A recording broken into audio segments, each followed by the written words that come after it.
ஊமை என்றால் ஒரு வகை அமைதி,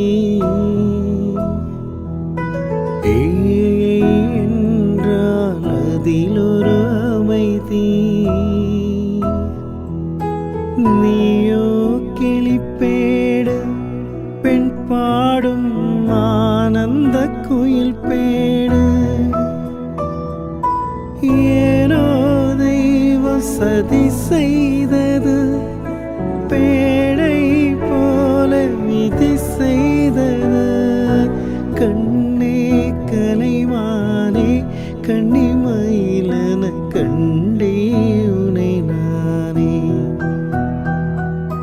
கண்ணே கலைமானே கண்ணிமயிலன கண்டே உனை நானே.